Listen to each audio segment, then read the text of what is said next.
नवीं कक्षा के छात्र मित्रों, आज 14वें दिन में सेतु अभ्यासक्रम में हम दो कविता देखने वाले हैं, जिसमें है चांद का कुर्ता। देखिए, चांद हम सभी जानते हैं वह रात को दिखाई देता है, तथा कुर्ता यानी कपड़ा। देखिए, यहाँ पर चांद अपनी माँ से एक दिन हट करता है, हट यानी जिद कि मुझे कुर्ता ला दो, और माँ उस चांद को कुर्ता देने में असमर्थता दर्शाती है, क्योंकि चांद किसी दिन छोटा या किसी दिन बड़ा हो जाता है। इसलिए कौन सा कपड़ा या झिंगोला या कुर्ता उसे सी दे कि जो उसे उस चांद को सही आ जाए। देखते हैं यह कविता चांद का कुर्ता। हट कर बैठा चांद एक दिन, माता से यह बोला, सिलवा दो माँ मुझे उनका मोटा एक झिगोला। झिगोला यानी कुर्ता।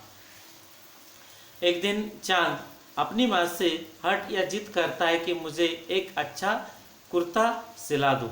सन सन चलती हवा रात भर, जाड़े से मरता हूँ, ठिठुर ठिठुर कर किसी तरह यात्रा पूरी करता हूँ। यानी रात भर मैं मेरी राह या यात्रा पूरी करता हूँ, यानी प्रवास करता हूँ। तो यह हवा बहुत तेज से चलती है रात भर, और इस रात भर से मुझे जाड़े से, जाड़ा यानी सर्दी के दिन ठंड लगती है, इसलिए मैं ठिठुरता रहता हूँ। ठंड से ठिठुरना यानी ठंड से कांपना, तो इसके लिए मुझे कुर्ता ला दो। आसमान का सफ़र और यह मौसम में जाड़े का न हो अगर, तो ला दो कुर्ता ही कोई भाड़ेगा। यानी आसमान से सफ़र करने वाला चांद कहता है कि मौसम जाड़े का है, सर्दी के दिन है, अगर कोई कुर्ता नहीं मिलता तो भाड़े का ही कुर्ता माँ मुझे ला कर दो। बच्चे की सुन बात कहा माता ने, अरे सलोनी, सलोनी यानी प्यारे, कुशल करे भगवान, लगे मत तुझको जादू टोने। यानी भगवान करे कुशलता से कि आपको कोई जादू टोटा कोई न कर सके, आप कर। जाड़े की तो बात ठीक है, पर मैं डरती हूँ। जाड़ा यानी सर्दी, सर्दी की बात ठीक है, लेकिन मैं यहाँ पर डरती हूँ। एक नाप में कभी नहीं तुझको देखा करती हूँ। नाप यानी अंतर। देखिए, यहाँ पर किसी भी एक नाप में चांद को कभी वह नहीं देखती। चांद कभी छोटा हो जाता है, कभी बड़ा, तो कभी दिखाई नहीं देता है। इसलिए माँ अपने कुर्ता सिलाने में चांद को ना यहाँ पर असमर्थता जताती है, क्योंकि वह किसी भी रोज, हर रोज एक नाप में नहीं रहता। कभी एक अंगुल भर चौड़ा, कभी 1 फुट मोटा, और बड़ा किसी दिन हो जाता है, किसी दिन छोटा। तो देखिए, माँ उसकी कहती चांद की कि चांद तू एक जैसा नहीं रहता, किसी दिन बड़ा हो जाता है, किसी दिन अंगुल भर यानी उंगली इतना हो जाता है चौड़ा, तो कभी 1 फुट मोटा हो जाता है, तो किसी दिन बहुत बड़ा हो जाता है और किसी दिन छोटा। इस प्रकार मैं तुझे कौन सा कुर्ता सिला दूँ जो तुझे बराबर आ जाए। चढ़ता बढ़ता रोज किसी दिन ऐसा भी करता, नहीं किसी की भी आंखों को दिखलाई पड़ता। घटता बढ़ता है नहीं, यहाँ तो क्या है, हर रोज कभी घटता है, बढ़ता रहता है, लेकिन कभी कभी ऐसा भी हो जाता है किसी को भी दिखाई भी नहीं देता। अब तू ही बता, नाप तेरी किस रोज लिवाए, लिवाए लेना। अब तू ही बता चांद कि तेरे नाप में किस दिन लूँ, कि जिस प्रकार तुझे कुर्ता सही ढंग का सी दूँ। सीधे एक झिंगोला जो हर रोज बदन में आए, बदन यानी शरीर, यानी तुझे एक झिंगोला सी दूँ कि जो तुम्हारे बदन को सही, शरीर पर सही ढंग से आ जाए।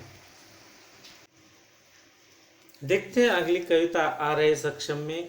आ रही रवि की सवारी, रवि यानी सूरज, सवारी यानी प्रवासी।